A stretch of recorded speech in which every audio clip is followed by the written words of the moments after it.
Buenos días a todos, mi nombre es Libby del ABC de Salvación, bienvenidos a nuestro canal. En el día de hoy pues he querido aprovechar que estamos celebrando Semana Santa para hacer una reflexión y el título del video es Siguiendo las pistas que Dios nos dejó para llegar a Jesús, el Salvador del mundo.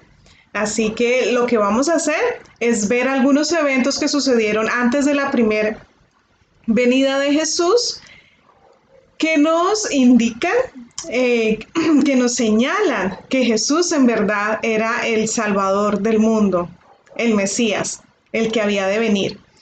Tal vez ustedes se preguntan por qué Jesús tenía que morir y por qué no Dios simplemente dijo ya, perdono el pecado de todos y listo, porque Él es Dios y Él todo lo puede, ¿no es cierto?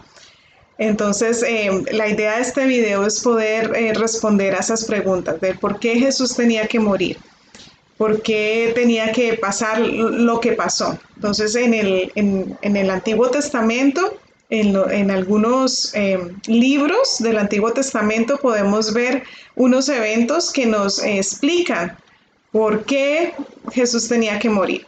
Entonces, la primera pista que vamos a ver está en el libro de Génesis.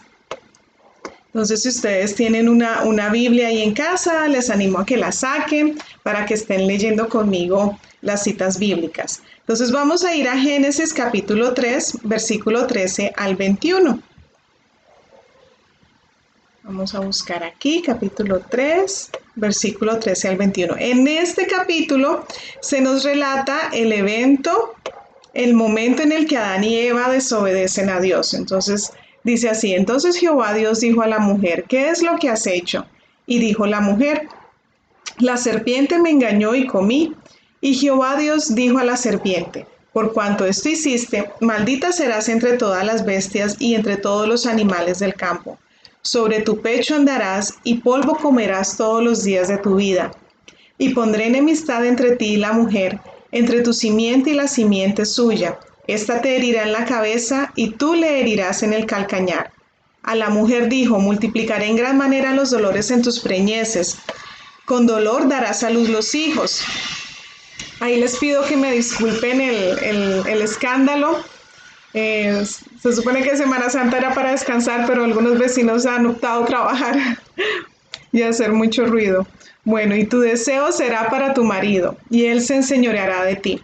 Y al hombre dijo, por cuanto obedeciste a la voz de tu mujer y comiste del árbol del que te mandé diciendo, no comerás de él, maldita será la tierra por tu causa, con dolor comerás de ella todos los días de tu vida, espinos y cardos te producirá, y comerás plantas del campo.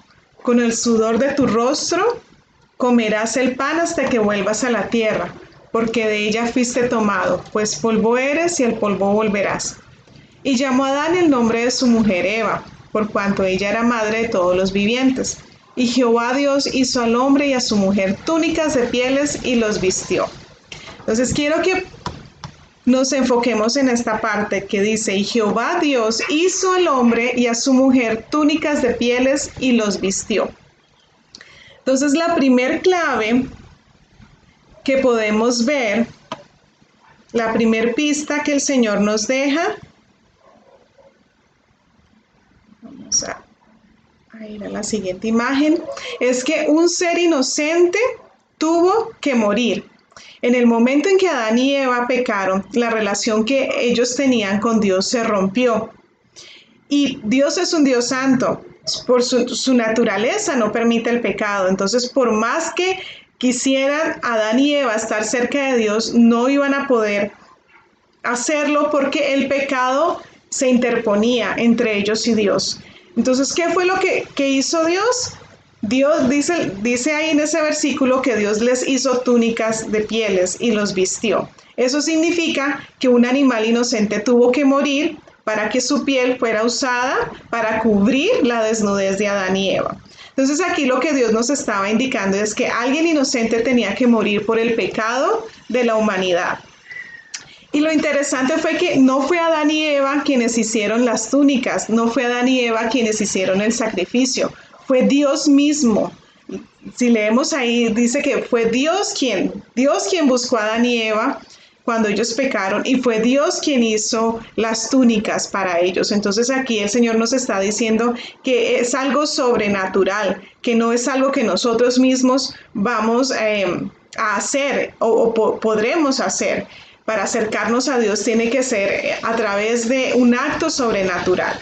La siguiente pista que vamos a ver la encontramos en Génesis 22, versículos 7 al 8. Entonces vamos a ir a la Biblia.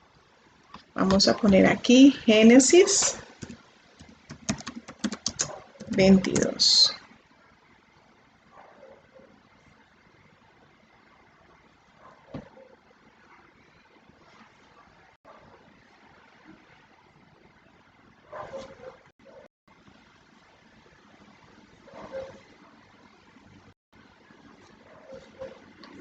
Y vamos a ir del versículo 7 al 8. Dice así: Entonces habló Isaac a Abraham su padre y dijo: Padre mío. Y él respondió: Heme aquí, mi hijo. Y él dijo: He aquí el fuego y la leña, mas ¿dónde está el cordero para el holocausto? Y respondió Abraham: Dios se proveerá de cordero para el holocausto, hijo mío. E iban juntos. En este evento que sucedió, Abraham, Dios le había hecho la promesa a Abraham de que él iba a tener un hijo. Y en el momento en que Dios le da ese hijo a Abraham, Dios se lo pide también. Como un acto de obediencia, Dios le dice a Abraham que sacrifique a su hijo. Entonces Abraham obedeció al Señor. Y quiero hacer como un paréntesis y dejar en claro que Dios no aprueba el sacrificio humano. Si algo que Dios le decía a los israelitas era que se cuidaran de hacer como las costumbres de los pueblos paganos, porque esos pueblos paganos sí hacían sacrificios humanos, sacrificaban bebés, sacrificaban personas a sus ídolos. Dios siempre les prohibió eso. Pero aquí el Señor nos estaba mostrando, se está identificando con Abraham, porque al igual que Abraham tenía solo un hijo, el único y el que él más amaba, porque era una promesa que Dios le dio y Abraham lo anhelaba mucho, Dios igual en algún momento tendría que enviar a su hijo único, el amado. Entonces Dios aquí nos estaba mostrando que así como Abraham estuvo dispuesto a sacrificar su hijo en obediencia, Dios también iba a estar dispuesto a sacrificar su hijo en amor para salvación de la humanidad. Y lo bonito fue que ya justo en el momento en que Abraham iba a poner la daga en el corazón de su hijo, un ángel lo detuvo y le dice que no lo haga porque él vio que Abraham estaba dispuesto a obedecer a Dios. Entonces, y si ustedes ven al final en la imagen, al fondo hay un cordero. Entonces Dios proveyó el cordero para el sacrificio. Abraham creía en Dios. Abraham creía que si su hijo moría, Dios lo podía resucitar también. Entonces esa era su confianza, esa era la fe que él tenía. El Señor me prometió a mí un hijo y dijo que iba a ser una gran nación de él. Y él creía, y si él me lo está pidiendo, se lo voy a dar y yo sé que Dios me lo va a traer de regreso. Entonces esa era la confianza, esa era la fe que Dios tenía en Abraham. Esa era la fe que Abraham tenía en Dios. Y por eso la Biblia dice que Abraham fue llamado amigo de Dios, porque Abraham pudo confiar en el Señor. Y Abraham fue la persona que Dios usó para formar la nación de Israel y sería la nación de la cual vendría el Salvador del mundo. Entonces aquí vemos otra pista que el Señor nos deja, es que Dios es quien provee, Dios proveerá el sacrificio, Dios proveerá la salvación. Ahora vamos a ir a la siguiente pista y la encontramos en Éxodo 12, capítulo 12, versículo 7 y versículo 12. Entonces, es aquí. Entonces vamos a ir a Éxodo 12. En estas fechas, alrededor del mundo, muchos judíos están celebrando lo que llaman la fiesta de Pascua. La fiesta de Pascua es el recordatorio de la salvación, de la liberación que Dios hizo al pueblo, que hizo con el pueblo de Israel, al liberarlos de la esclavitud de Egipto. Ellos habían pasado 400 años como esclavos en Egipto, pero había la promesa de que Dios los iba a liberar. Entonces, cuando Dios envía a Moisés y ya van en la última plaga, Dios ordena a Moisés de que tenían que sacrificar un cordero y rociar la sangre de ese cordero en las puertas de las casas para que el juicio de Dios no cayera sobre las personas que tenían la sangre rociada en sus casas, sobre los israelitas, sobre el pueblo de Dios. Entonces vamos a leer versículo 7, dice, y tomarán de la sangre y la pondrán en los dos postes y en el dintel de las casas en que lo han de comer. Y aquella noche comerán la carne asada al fuego y panes sin levadura, con hierbas amargas lo comerán. Entonces aquí el Señor le está dando las instrucciones a Moisés sobre cómo celebrar la Pascua. Y vamos a ver que esta pista nos indica que es un acto de fe. Entonces aquí estamos viendo otra vez el sacrificio de un ser inocente para la salvación de muchos.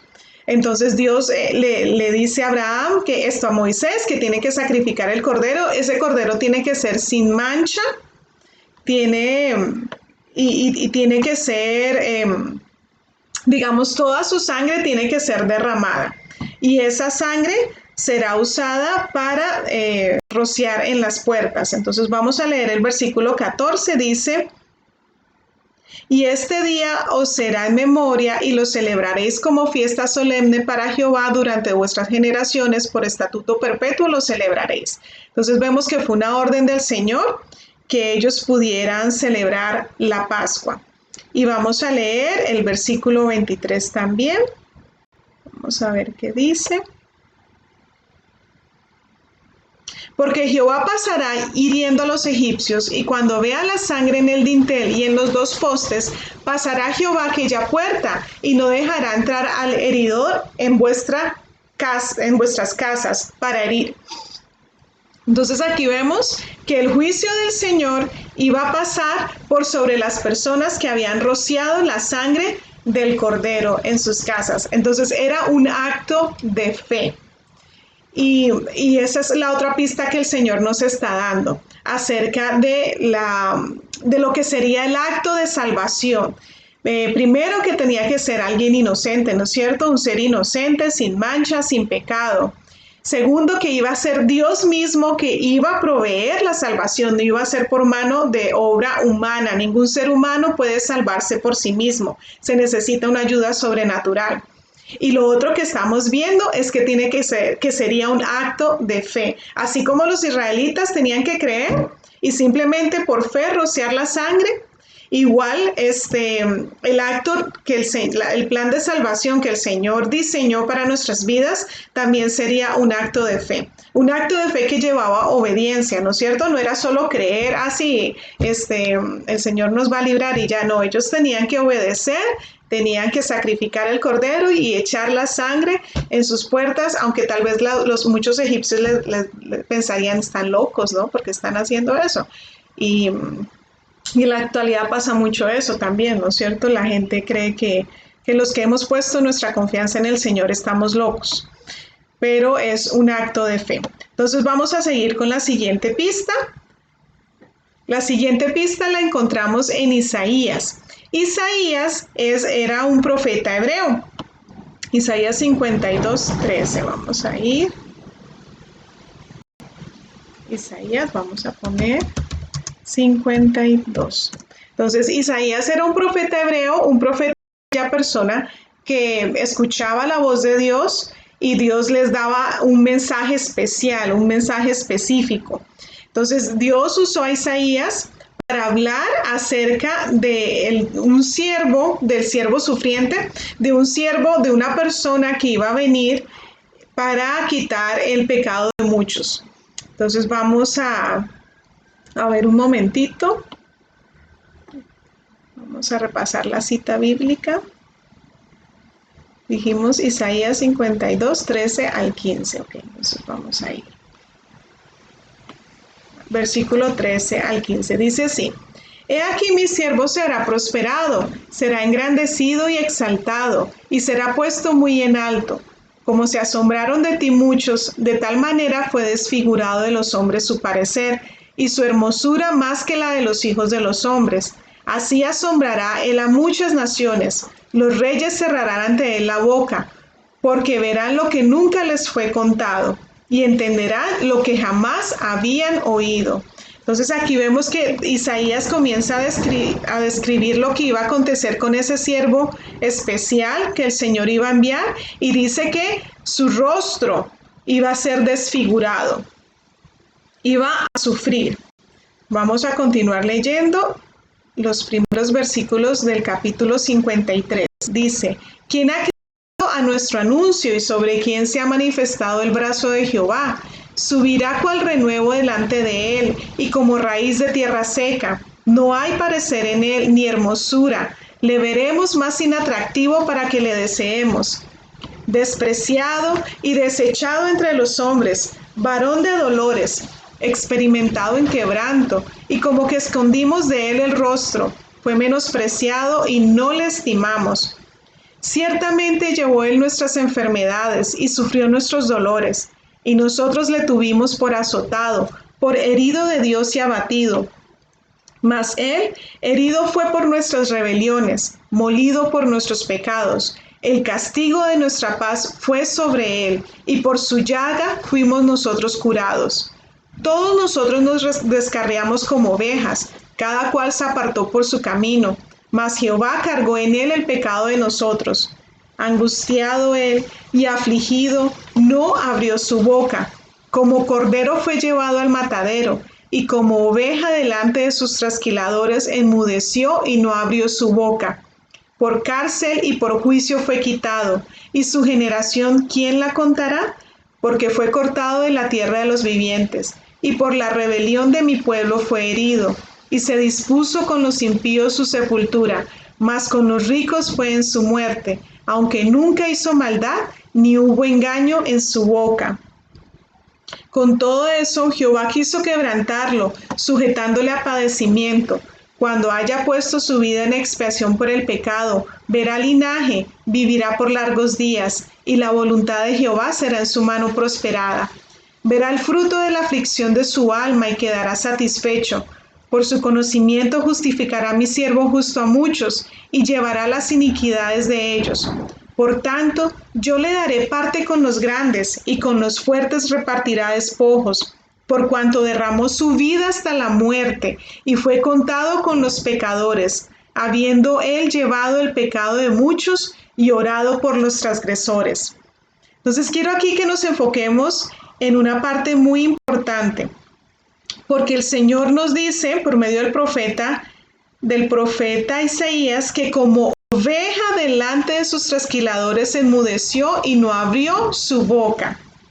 Aquí el Señor nos está revelando que ese siervo que iba a venir iba a sufrir como un cordero cuando es sacrificado. Iba a derramar toda su sangre igual que como se hacía con los sacrificios de Pascua para quitar el pecado. Entonces, porque todos los años Dios les dio a los israelitas la orden de que todos los años celebrarían la Pascua. Todos los años iban a sacrificar un cordero, rociar la sangre como símbolo de que ese cordero iba a cubrir el pecado de los israelitas. Cada año tenían que hacerlo.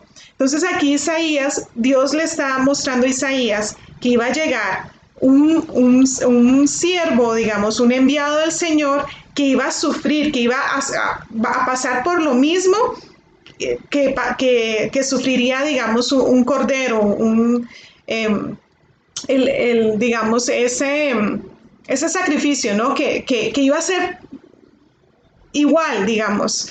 Entonces aquí alguien iba a morir por el pecado de muchos. Entonces así como el cordero se sacrificaba, esa persona también iba a ser sacrificada y también iba a morir por el pecado de muchos. Entonces aquí como que empieza todo a encajar, ¿no es cierto? Y entiende uno que hay un propósito. ¿Por qué Dios había tenido que sacrificar un animal para cubrir el pecado de Adán y Eva? Porque Dios le había dicho a Abraham que probó a Abraham pidiéndole su hijo único. Y luego Dios proveyó el cordero, ¿no es cierto? Abraham no tuvo que matar a su hijo, sino Dios mismo proveyó.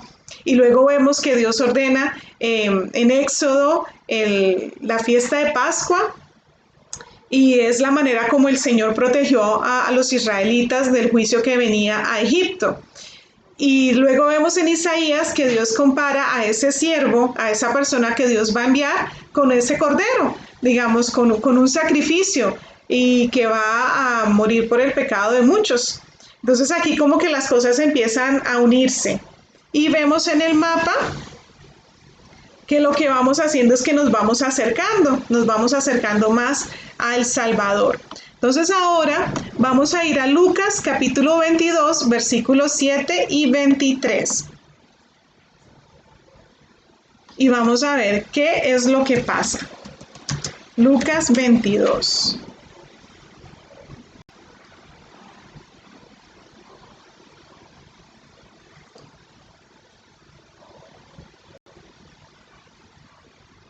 Y vamos a leer a partir del versículo 7.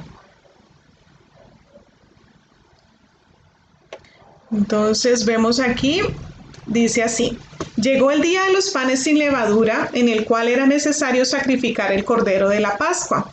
Entonces aquí nos ubicamos un poquito en el calendario de ese momento, y era la celebración de la fiesta de Pascua, el recordatorio de la salida de Israel de Egipto. Y Jesús envió a Pedro y a Juan diciendo: id, preparadnos la Pascua para que la comamos. Ellos le dijeron: ¿dónde quieres que la preparemos? Él les dijo: he aquí, al entrar en la ciudad os saldrá al encuentro un hombre que lleva un cántaro de agua. Seguidle hasta la casa donde entrare. Y decida al padre de familia de esa casa: el maestro te dice, ¿dónde está el aposento donde he de comer la Pascua con mis discípulos? Entonces él os mostrará un gran aposento alto ya dispuesto. Preparad allí. Fueron pues y hallaron como les había dicho, y prepararon la Pascua.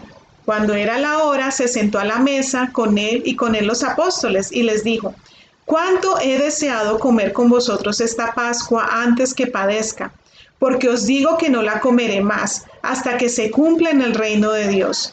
Y habiendo tomado la copa, dio gracias, y dijo: tomad esto y repartidlo entre vosotros, porque os digo que no beberé más del fruto de la vid hasta que el reino de Dios venga. Y tomó el pan y dio gracias, y lo partió y les dio, diciendo: este es mi cuerpo que por vosotros es dado. Haced esto en memoria de mí. De igual manera, después que hubo cenado, tomó la copa, diciendo: esta copa es el nuevo pacto en mi sangre, que por vosotros es derramada. Entonces aquí vemos que el Señor, en este momento en el que están celebrando la Pascua con sus discípulos, Jesús declara una verdad muy importante. Digamos, aquí el Señor hace una revelación y está diciendo: miren, es tiempo de Pascua, es tiempo en el que se sacrifica, ¿no es cierto?, un cordero por el pecado del pueblo. Y él mismo se está comparando con ese cordero cuando él dice: miren, mi sangre va a ser derramada por el pecado de ustedes. Dice: mi cuerpo va a ser molido, voy a ser sacrificado. Así como un cordero es sacrificado en la época de Pascua. No fue coincidencia que Jesús muriera durante los días de la fiesta de Pascua. No fue coincidencia. Aquí el Señor claramente nos está diciendo, y todas las señales nos están apuntando a que Jesús era ese cordero de Pascua. Cuando Isaías hace la descripción de ese siervo, Isaías dice que fue molido por nuestros pecados, él quedó prácticamente desfigurado. Y sabemos por los historiadores, las personas que morían en la cruz, era una muerte muy dolorosa. Y los romanos eran conocidos porque ellos eran expertos en la tortura.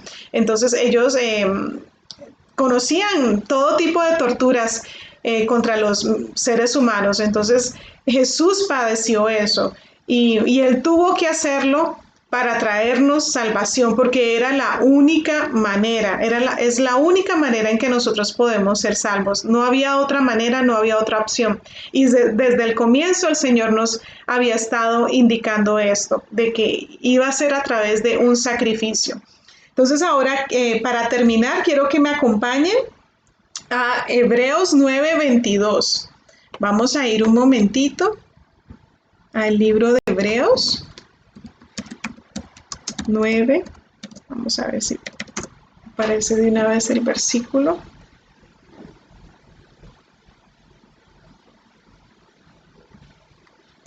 Y vamos a leerlo. Entonces dice Hebreos 9:22, y casi todo es purificado según la ley con sangre, y sin derramamiento de sangre no se hace remisión. Remisión significa perdón de pecados. Si no hay derramamiento de sangre, no hay perdón de pecados. Porque algo impuro, digamos, algo que está enfermo, algo que está sucio, que está manchado, no puede por sí solo limpiarse, no puede por sí solo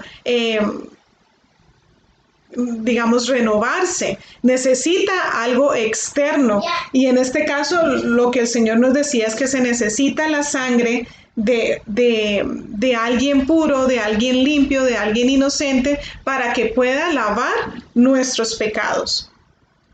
Y en el mismo capítulo de Hebreos, vamos a leer el 28. Y quiero terminar con este versículo porque a mí, si hay algo que me gusta del Señor es que Él siempre termina, siempre tenemos esperanza en el Señor. A pesar de que el Señor Jesús murió, Él no quedó ahí, Él resucitó al tercer día, pero Él no está ajeno a todos los asuntos humanos, Él no está ajeno a todo lo que está pasando aquí en la tierra en este tiempo. Y hay una promesa, y vamos a leer en este versículo la promesa que tenemos. Dice así: y así también Cristo fue ofrecido una sola vez para llevar los pecados de muchos, y aparecerá por segunda vez sin relación con el pecado para salvar a los que le esperan. Entonces, este sacrificio del Señor, que el Señor hizo, bastó solo una vez que lo hiciera. Jesús no tiene que morir cada año, Jesús no tiene que volver a morir por nuestros pecados, sino solo ese sacrificio fue suficiente, saldó la cuenta. Pero como habíamos analizado, es un acto de fe, es algo, digamos, cada persona tiene que tomar la decisión de si quiere que la sangre de Jesús sea rociada sobre su vida, para que el juicio de Dios pase sobre cada uno de nosotros. Es una decisión personal que cada uno tiene que tomar. Jesús hizo lo que era, Dios mismo proveyó la salvación. El libro de Jonás me gusta porque el profeta Jonás también habla que Dios es el Dios, la salvación es de Jehová, o sea, la salvación no viene de nadie más, Dios mismo fue quien proveyó la salvación por medio de Jesús. Y es decisión de cada uno. Entonces yo quiero animarles a que si ustedes, si tú que estás viendo este video todavía no has recibido a Jesús como el Señor y Salvador de tu vida, que lo hagas. Es la única manera en que tus pecados pueden ser perdonados. Es la única manera para que puedas ir al cielo. Ahí digamos, hoy en día ustedes van a ver en Israel, hay ciertos grupos de judíos que ellos desean que el templo otra vez sea construido y ellos todos los años ahorita han comenzado a realizar el sacrificio de Pascua, porque ellos todavía no han entendido que Jesús ya vino, que el Mesías ya vino y que ya no se necesita hacer esos sacrificios, ya no es necesario. Cuando Jesús venga por segunda vez, ellos lo van a entender y van a entender que Jesús de hecho era el Mesías y que desde el principio en Génesis el Señor nos estaba dando esas pistas, dándonos esas señales de que Jesús, de que iba a venir un hombre que iba a morir por nuestros pecados. Y Jesús fue ese hombre, Jesús es el Salvador del mundo. No hay otra manera para que podamos ser salvos. Yo sé que muchos tal vez piensan que son buenas personas y hay buenas personas y hay malas personas, pero la verdad, ante los ojos de Dios, todos somos pecadores, todos hemos pecado, todos necesitamos un Salvador, todos necesitamos arrepentirnos. Y poner nuestra fe en Jesús y arrepentirnos no solo significa decir así, yo creo y ya, sino es un acto de obediencia, es rendir nuestras vidas a la voluntad de Dios y obedecer su palabra, obedecer sus enseñanzas. Cuando alguien se acercaba a Jesús y Jesús mostraba su amor y misericordia y los sanaba tal vez o los libraba, Jesús les decía, vete y no peques más. Y esa es nuestra tarea. No significa, recibir a Jesús no significa que ahora vamos a ser perfectos y que no vamos a cometer errores o pecados, porque de hecho sí, o sea, lo vamos a hacer, pero el pecado va a ser algo contra lo cual nosotros vamos a estar luchando a diario. Y ya no es como antes de recibir a Jesús, que nos dejábamos llevar por nuestras pasiones, nos dejábamos llevar por nuestras debilidades y ok, todo el mundo lo hace, pues yo también lo hago. No, ya una vez que entregamos nuestra vida al Señor es como que, ¿qué es lo que dice el Señor en su palabra respecto a esto? Debo hacerlo. Y si lo estoy haciendo, uy, Señor, perdóname, ayúdame a no cometer más este pecado, ayúdame a ser mejor persona. Y tenemos esa promesa que el Señor dijo, yo me voy, pero voy a enviar al Espíritu Santo. Y una vez que recibimos a Jesús, el Espíritu Santo viene a morar en nuestras vidas y Él es el que nos va revelando y sacando todas aquellas cosas que tenemos que cambiar y nos va dando también entendimiento para poder comprender las Sagradas Escrituras, la palabra de Dios. Entonces, esto era la reflexión que yo quería compartirles en este día. Y para que ustedes puedan estar más seguros y entender de por qué Jesús tuvo que morir y por qué Jesús es el Cordero de Dios que quita el pecado del mundo. Gracias por acompañarme. El Señor les bendiga.